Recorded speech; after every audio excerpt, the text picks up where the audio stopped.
Bro ఇప్పుడు ఈరోజు చూసుకున్నట్టయితే పాడి కౌశిక్ రెడ్డి పైన బీజేపీ కార్యకర్తలు బండి సంజయ్ అనుచరులు అటాక్ చేసారు కదా. అవును. అంటే అంటే మనం ఎటువంటి సొసైటీలో లీవ్ చేస్తున్నాం అని మీరు అనుకుంటున్నారు? అంటే అటాక్ చేయడం అనేది కరెక్ట్ కాదు. ఎందుకంటే పాడి కౌశిక్ రెడ్డి అనే వ్యక్తి బీఆర్ఎస్లో మెయిన్ పర్సన్. ఆయన ఒక ఎమ్మెల్యే, ఇప్పుడు ఎమ్మెల్యే క్యాండిడేటు. ఆయన మీద అటాక్ చేయడం అంటే కరెక్ట్ కాదు. ఎందుకంటే అంటే బండి సంజయ్ గారు కొద్దిగా రౌడీ బ్యాక్గ్రౌండ్ వాస్తవం ఒప్పుకోవాలి. ఎందుకంటే ఆయన మాట తీరు కానీ ఆయన మాట్లాడే వ్యవహారం కానీ బెదిరించేటట్టు డెవలప్మెంట్ గురించి కానీ అభివృద్ధి గురించి మాట్లాడే పర్సన్ కాదు. సో బండి సంజయ్ గారు కావాలనే ప్రీప్లాన్గా ఒక ఎమ్మెల్యే మీద అటాక్ చేసిందంటే ఉత్తి కార్యకర్త అటాక్ చేయడు. ఎందుకంటే కింద నుండి బండి సంజయ్ గారు వాడిని కొట్టండ్రా అని చెప్పేసి ఖచ్చితంగా ప్రీప్లాన్డ్గా చెప్పడం వల్లనే కొట్టుంటారు. కానీ ఒక ఎమ్మెల్యేని కొట్టడం అనేది అసలు కరెక్ట్ కాదు. బీజేపీ సిద్ధాంతం అసలు బండి సంజయ్ గారిని కేంద్ర మంత్రి ఆయన, అంటే నార్మల్గా పార్లమెంట్లో కూడా స్టార్టింగ్ నుండి 3వ ప్లేస్లో కిషన్ రెడ్డి గారు వీళ్ళు కూర్చుంటారు. అంటే ఆ లెవెల్ ఆఫ్ పర్సన్ ఇట్లా అటాక్ చేయడం అనేది ఇది ముందు ఎంత పోతుందో. సో కిషన్ రెడ్డి ఆయన మీద అటాక్ చేస్తే, కౌశిక్ రెడ్డి మీద అటాక్ చేస్తే మాత్రం కేటీఆర్ అస్సలు ఊరుకోడు, కేసీఆర్ అస్సలు ఊరుకోడు. కేటీఆర్ పైన కామెంట్ చేసిండని చెప్పి పాడి కౌశిక్ రెడ్డి వార్నింగ్ ఇచ్చిండు. అవును బండి సంజయ్ కామెంట్ చేసిండు కదా, ఒకటి చెప్పనా, నువ్వు కేసీఆర్కి పుట్టినవా, అసలు నువ్వు మొగోనివేనా అని చెప్పి మాట్లాడినా. అట్లా మాట్లాడడం ఎంతవరకు కరెక్ట్ కేటీఆర్ గారు?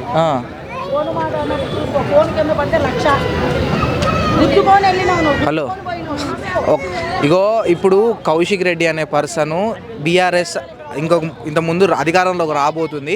నెక్స్ట్ బీఆర్ఎస్ అధికారంలోకి వస్తుంది. అలాంటి పర్సన్ని, సో కౌశిక్ రెడ్డి లాంటి మెయిన్ పర్సన్ని అటాక్ చేస్తే ఆ కార్యకర్త ఎవడో కానీ ఆ కార్యకర్తలకి బండి సంజయ్కి కూడా రివర్స్ అటాక్ అనేది ఖచ్చితంగా ఉంటుంది. ఎందుకంటే బీజేపీ తెలంగాణలో లేదు, అది అర్థం చేసుకోవాలి. కేంద్రంలో ఎంతున్నా కూడా తెలంగాణలో లేదు. సో బీఆర్ఎస్ పర్సన్స్ కూడా ఎవరు ఆగేటోళ్ళు కాదు. కౌశిక్ రెడ్డి కూడా నోరు మూసుకొని కూర్చే రకం అయితే కాదు.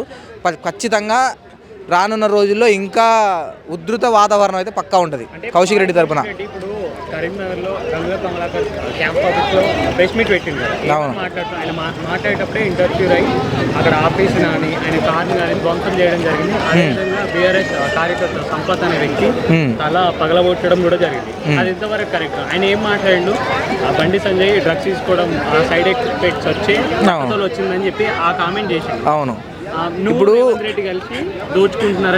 రాజకీయాల్లో ప్రశ్న అంటే ఇట్లా క్వశ్చనింగ్ చేసుకోవడం, అట్లా తిట్టుకోవడం కామన్. అట్లా అంటే రేవంత్ రెడ్డి తిడతాడు, కేటీఆర్ తిడతాడు, అందరు తిడతారు. అటు అటు బండి సంజయ్, గుండు అరవింద్ కానీ వీళ్ళు కూడా పచ్చిగా తిడతారు. కవితని, కేసీఆర్ని తిడతారు. కానీ కొట్టుకునే వాతావరణం అయితే తెలంగాణలో లేదు. సో ఇప్పుడు వాళ్ళు కొట్టారు కదా, అటాక్ చేశారు కదా అంటే ఇప్పుడు బండి సంజయ్ ప్రశాంతంగా ఇంట్లో పడుకోగలుగుతాడా? పడుకోలేడు. ఎందుకంటే పాడి కౌశిక్ రెడ్డి అనే వ్యక్తి నార్మల్ సాదాసీదా నిన్న మొన్న గెలిచిన ఆయన కాదు. ఆయనకి ఎక్స్పీరియన్స్ ఉంది రాజకీయాల్లో.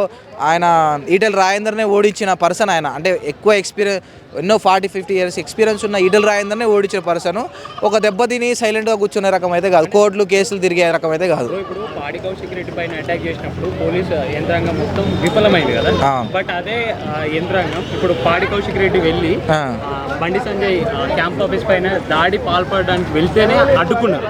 అంటే ఇక్కడ విఫలమైంది ఎందుకు? అంటే పోలీసు మొత్తం కూడా సరే ఇప్పుడు విఫలమైంది. ఇప్పుడు కేంద్ర మంత్రి కాబట్టి బండి సంజయ్ గారు ఆపిచ్చారు అనుకుందాం. ఇంకొక 2 సంవత్సరాల్లో బీఆర్ఎస్ ప్రభుత్వం అవుతుంది. అప్పుడు ఏం చేస్తారు? ఇంట్లోకి వెళ్ళి కొడతారు. ఇంట్లోకి వెళ్ళి కొట్టే రక ఉంటుంది. ఇప్పుడు సైలెంట్గా ఉంటాడు, 2 సంవత్సరాలు సైలెంట్గా ఉంటాడు పాడి కౌశిక్ రెడ్డి. 2 సంవత్సరాల తర్వాత వాతావరణం మారిపోయింది. కోర్టులు అదే పోలీసులు వదిలేస్తారు. ఇప్పుడు ఎవరైతే పోలీసులు బండి సంజయ్ దగ్గరికి పోకుండా ఆపారు, అదే పోలీసులు రేపు సైడ్ అయిపోతారు. అదేవిధంగా ఈరోజు బండి సంజయ్ గారి సిరిసిల్లలో పర్యటన ఉంది. దానికి కూడా ముందస్తుగానే బీఆర్ఎస్ నేతలు అందరినీ కూడా అరెస్ట్ చేసి జైల్లో పెట్టిరు. అంటే దాన్ని అడ్డుకుంటామని చెప్పి ఆ ఉద్దేశంతో వాళ్ళని ముందుగానే అరెస్ట్ చేయడం జరిగింది. Previous arrest. అవును, అది ఎంతవరకు కరెక్ట్? మిగతా వాళ్ళ విషయంలో ఎందుకు ఇలా వ్యవహరించలేదు అంటే కరెక్ట్ కాదు. ఎందుకంటే ఇప్పుడు బండి సంజయ్ గారు పాదయాత్ర చేస్తున్నట్టు, ఆ ర్యాలీ చేస్తున్నట్టు కూడా ఎవరికి తెలియదు. సో దాన్ని వీళ్ళు అడ్డుకోవడం కూడా కరెక్ట్ కాదు. వీళ్ళు అడ్డుకోరు అనుకుంటాను నేను. ఎందుకంటే అసలు అది న్యూసే లేదు, బండి సంజయ్ గారి పాదయాత్ర అది న్యూసే లేదు. దాన్ని హైలైట్ చేయడం కోసం వీళ్ళని బీఆర్ఎస్ వాళ్ళని అరెస్ట్ చేయడం, మేమిద్దరమే పోటీ, మాకెవరు పోటీ లేరు అనుకొని వీళ్ళు ఒక క్రియేట్ చేస్తున్నారు. అదైతే సెట్ కాదు.